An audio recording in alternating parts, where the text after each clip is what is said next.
Hello and welcome to the HackerNoon Podcast. This is HackerNoon's blockchain editor Utsav, and today I have a shadowy supercoder with us who, curiously enough, works on the other side of the fence. He belongs to Anchorage and his name is Aaron Lint. Anchorage, as some of you might know, holds a charter to be a national bank.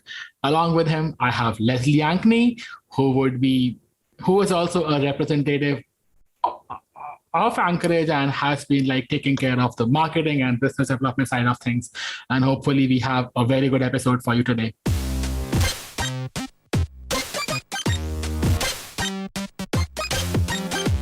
HackerNoon Podcast. Without further ado, I'd like to pass the mic on to Aaron, our guest of the day, and tell us something about your day. What does your day look like?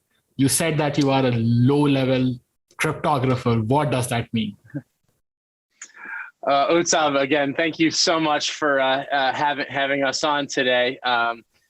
What does my day look like? A great question. So, as you may imagine, one of the best parts of Anchorage as a platform for digital assets is the fact that security is the primary mission, making sure that people's assets stay exactly where they are and that nothing unexpected that comes along in the news or anything else on one of the blockchains affects the security of those assets. And so what my day looks like is staying on top of what is happening with crypto, first and foremost. There are things that happen 24/7, and to stay apprised of all of those events is a big part of the job.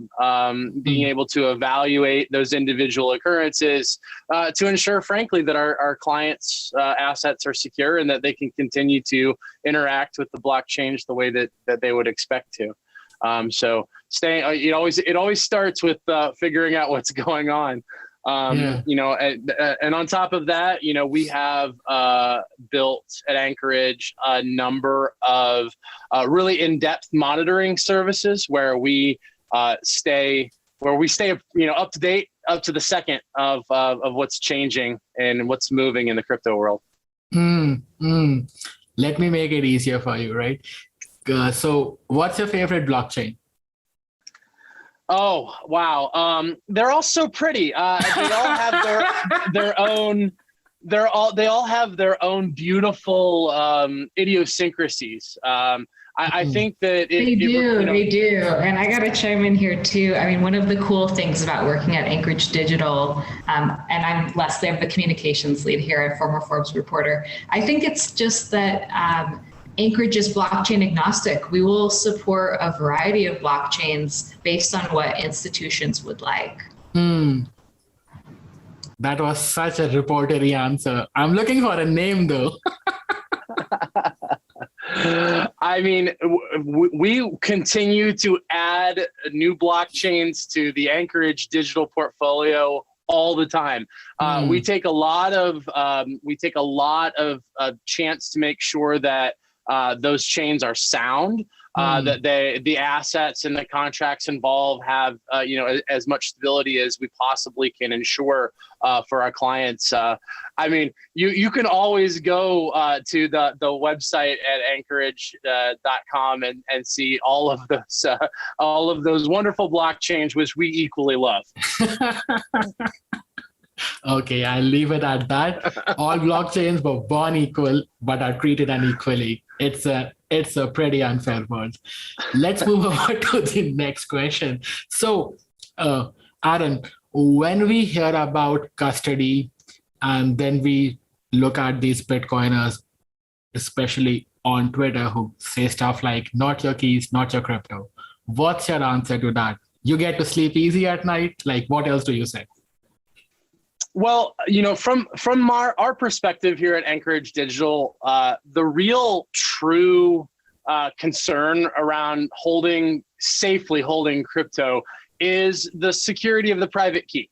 That key material, similar to actually physically holding cash or gold, has a physical bearer bond ownership criteria, which is a very interesting concept to map onto actual digital bits, which can be immediately transferred, and the immediacy of what happens if a transaction happens in an unsafe or a way that you didn't want.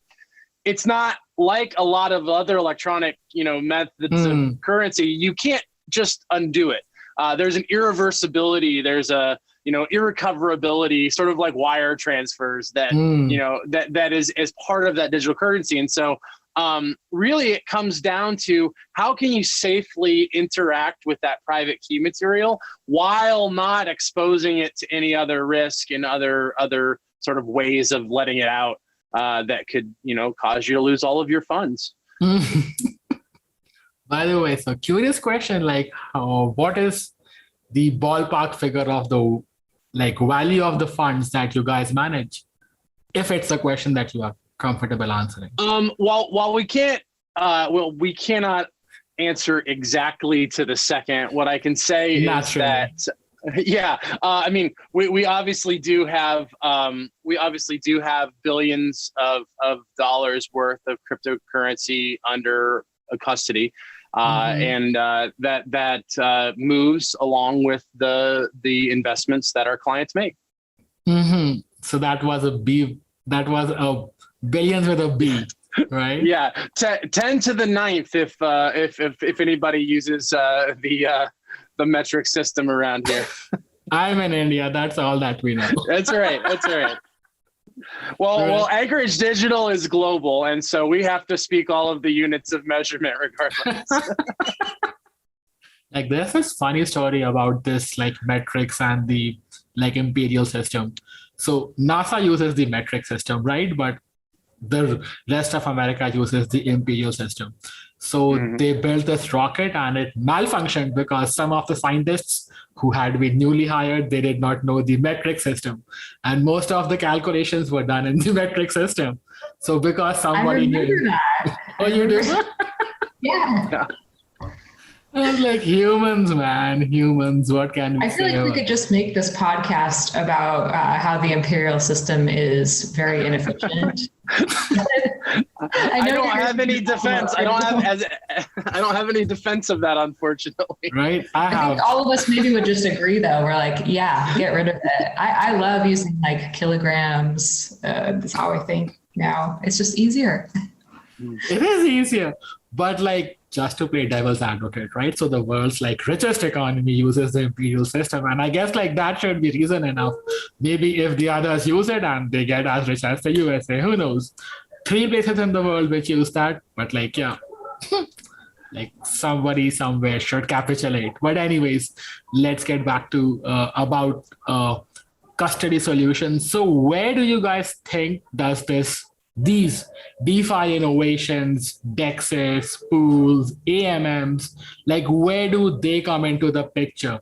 Is it safe to have your money in a pool? The short answer is no, right? I know that. But could you expand on that? Why is a DEX pool not safe? Nobody talks about that. All they say is impermanent losses may occur. Well, let me talk about one of the benefits of that we've really developed over at Anchorage Digital, and that's the fact that we're now a nationally regulated crypto bank. And just like you would expect from a banking institution that is regulated by a country, there are certain aspects of stability and certain aspects of due diligence and oversight that you expect out of banking activities. That's because the OCC, which is our regulator, has really sort of set the tone for what's expected from not only from banks that are handling cryptocurrency, but in fact all financial institutions. That's one of the things that I want to make super clear is that we have the same regulatory oversight as a traditional financial bank in the United States. And with that comes, having to follow the regulations or rules when it comes to holdings that we have. And so what Anchorage gives as a benefit to those other institutions is that they can actually use our digital asset platform to bring crypto and stable coins to their retail customers, with us sort of powering the safe custody in the back end. That allows projects as well as the different funds, the different interactive pieces, and the different decentralized finance institutions, if you want to call them that.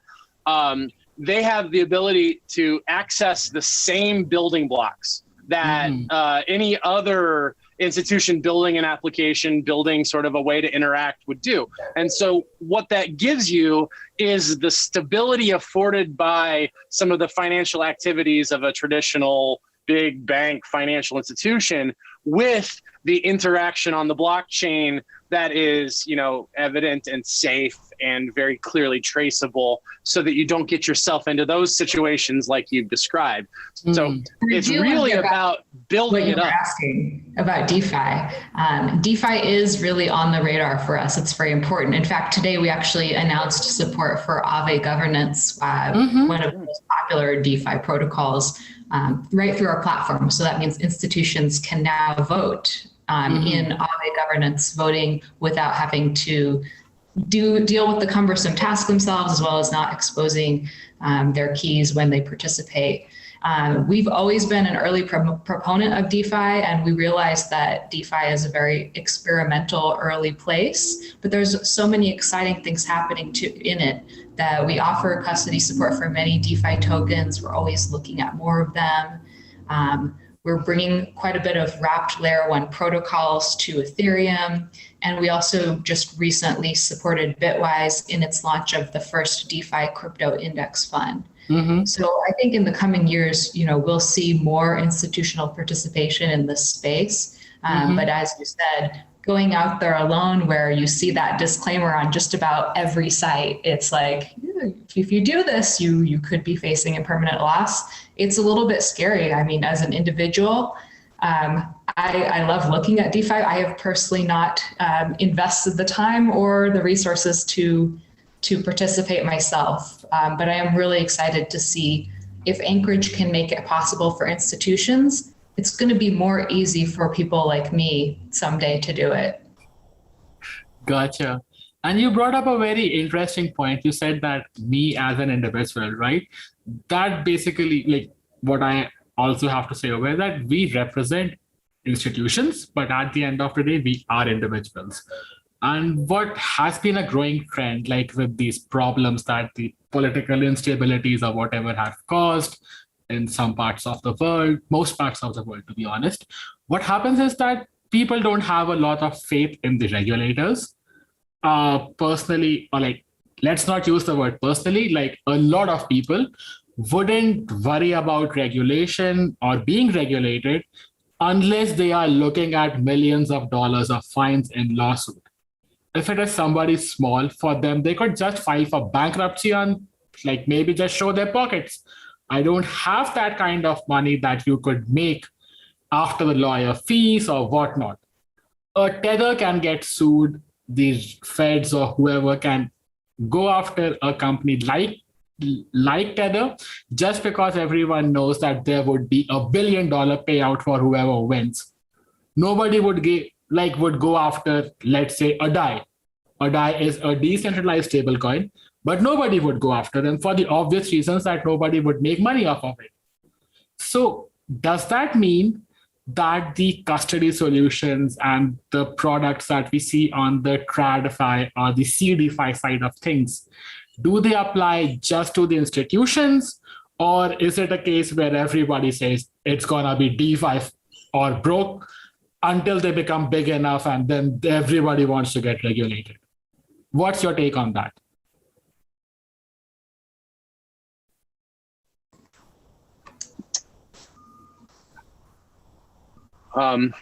So there's a lot in that question. Right. Let me take this from the standpoint of what regulation means to us, and sort of what the mission of Anchorage is in that world, because I think I think it's very clear that there are a lot of players in that situation that you just described with a lot of competing concerns.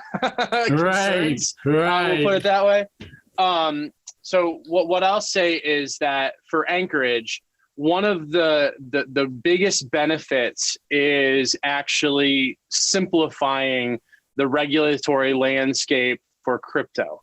Mm-hmm. And let me explain how that's accomplished. So essentially having a federally chartered bank versus going with one with state regulation or sort of sub-jurisdictional regulation is that the federal regulations really preempt all of those state regulations in the cases that we are using. What that means is that instead of having to worry about all of the cross-jurisdictional differences and different rules, different regulations, what you have is a relatively simpler structure that you can work within and actually have actually follow that consistent set of rules. Mm-hmm.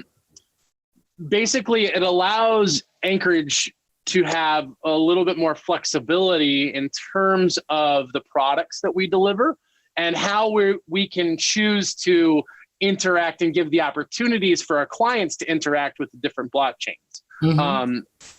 And frankly, we are the first federally regulated crypto bank in the United States, and we are using that opportunity to fully comply with all of the regulations and to give our clients the opportunity to benefit from that, from the nature of the services that we provide. And so instead of having to fight the fight on your own, what we will give you is a safe platform in which to engage in those things. So, I know that, maybe that doesn't directly answer all of the implications of the questions that you are asking. But from our perspective, what it does is it creates an environment that's very safe, very secure, and that has an advantage for our clients that are both under our custody. It really gives the opportunity to have very safe interactions between those sort of usually separated in entities that you were referring to. Gotcha. Let's talk about crypto banks that you brought up. So how crypto basically now becomes an asset, or let's say a currency, a mode of exchanging value. That is I guess what the other banks also hold. So what makes a crypto bank different from a normal bank, apart from the fact that they hold different kinds of currencies? That's a great answer. And the very short answer is essentially not a whole lot in terms of the regulation itself. Obviously, there are benefits of blockchain-based currencies in terms of the fact that your ledger is distributed and that you have the ability to have very clear separation of accounts, separation of funds. All of those sort of benefits of the blockchain are actually a benefit to a crypto bank because you have super clear data coming from the financial model. Exactly. We comply with all of the know your customer and foreign asset control regulations, and giving a very clear way for our customers to comply with those as an institution has been part of our mission from the beginning. And just a couple of distinctions to add here. I also want to mention, like Aaron said, we are regulated at the same level as national banks. So like a JP Morgan, a BNY Mellon are going to have this same type of regulation that Anchorage Digital has. So a few things that are different about our charter, we don't accept deposits with it, like retail or otherwise. We work exclusively with institutions. Another thing people have asked us about before is Does that mean that Anchorage is connected to the Fedwire? Like, are we using the Federal Reserve Account and Payment System Service? Well, if you know blockchain, then you know that there's a lot more advantage to using blockchain. Exactly.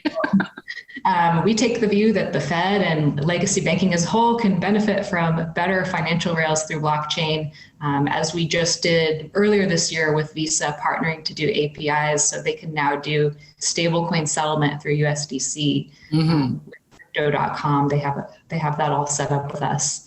But I think that's just something interesting to point out. People think about, these legacy rails, they've been around forever, but our goal really is to change that. Our goal is really to bring the innovation. It's not just blockchain as an investment class, it's blockchain as a technology layer that can make settlement, can make payments, can make the whole legacy banking layer, what we call traditional finance, better. Right.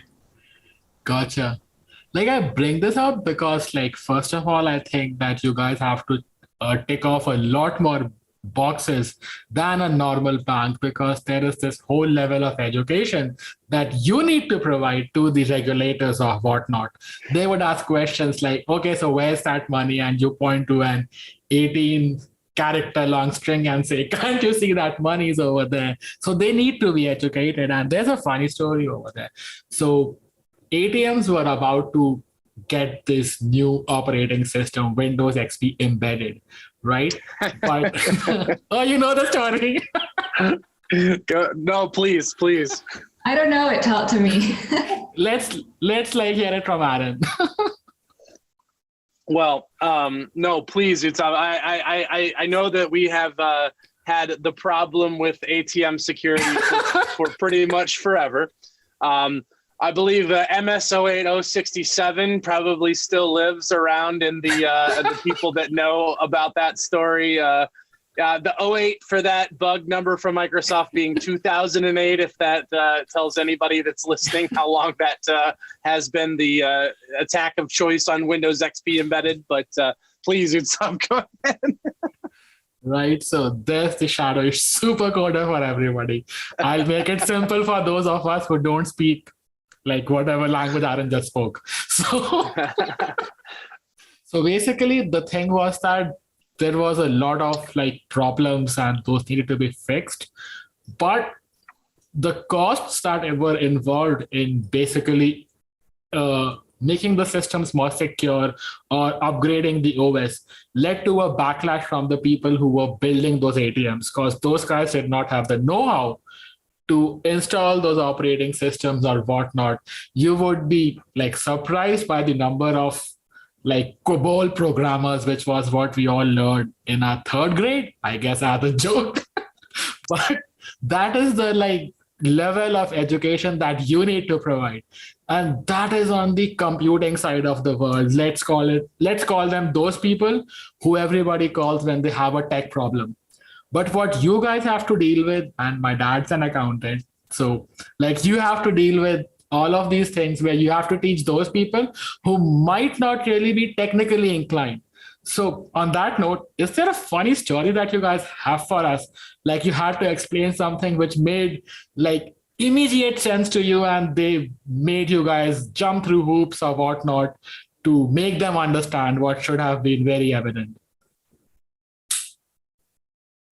Well, while I might not have any good funny stories, what I can tell you is that we have been working really hard with our regulators, with our industry partners, to do a lot of education.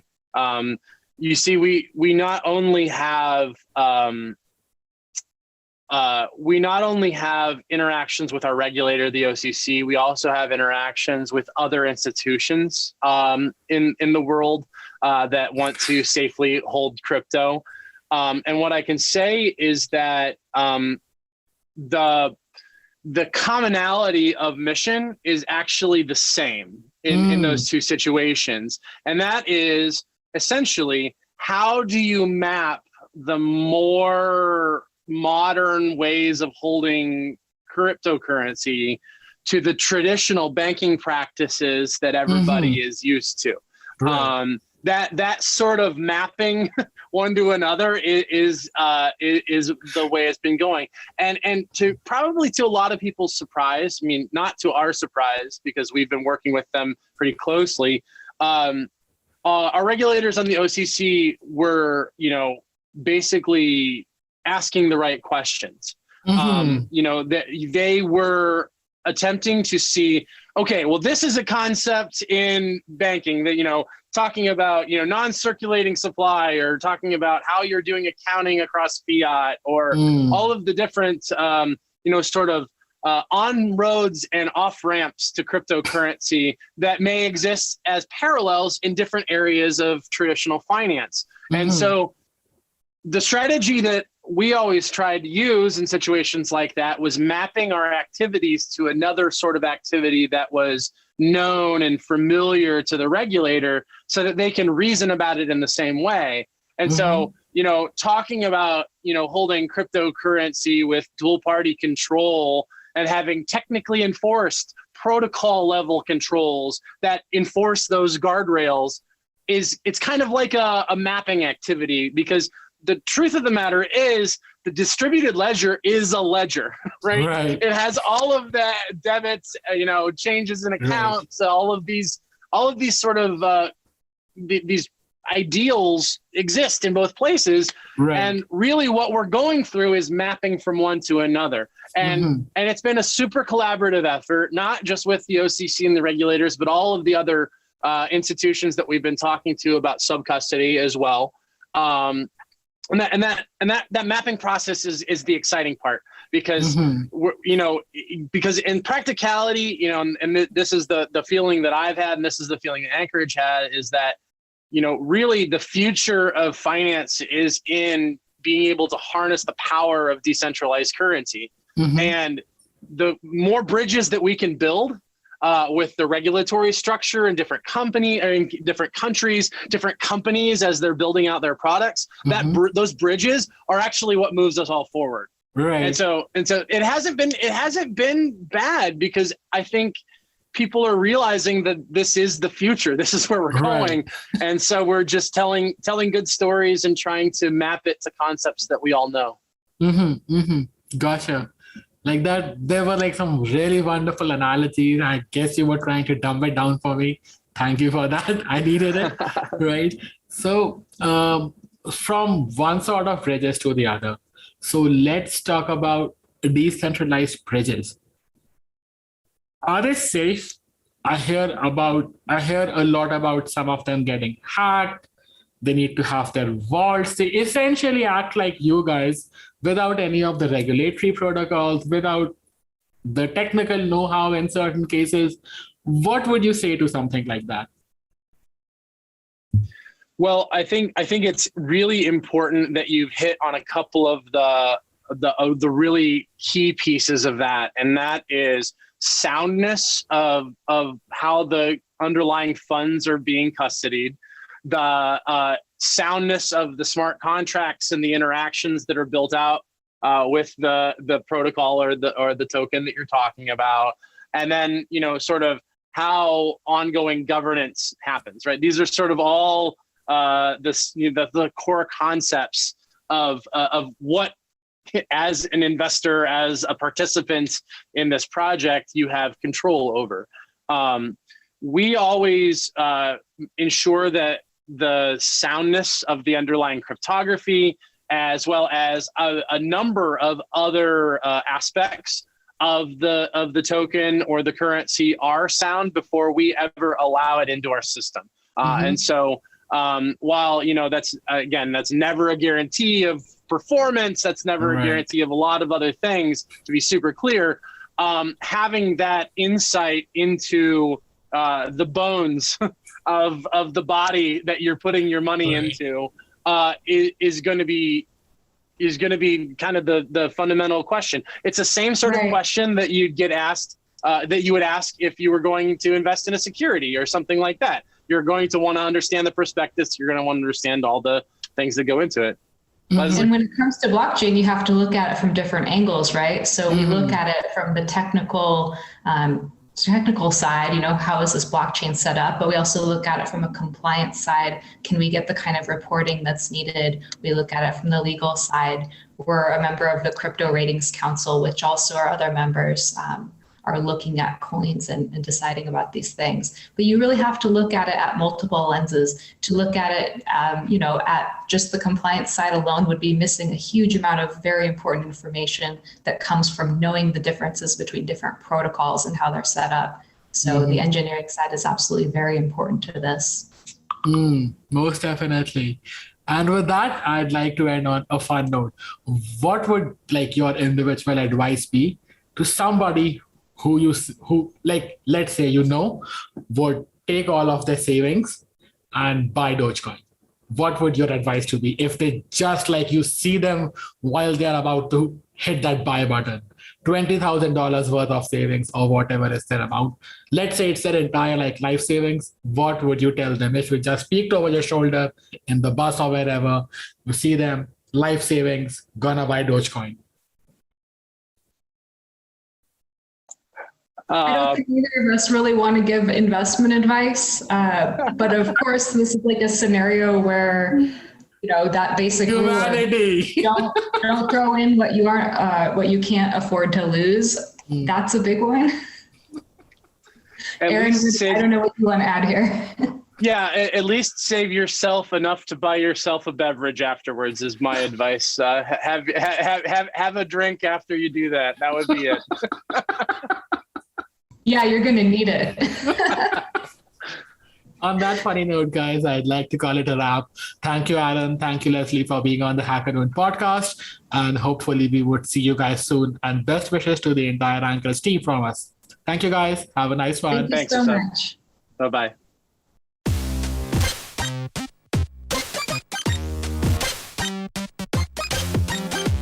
HackerNoon Podcast.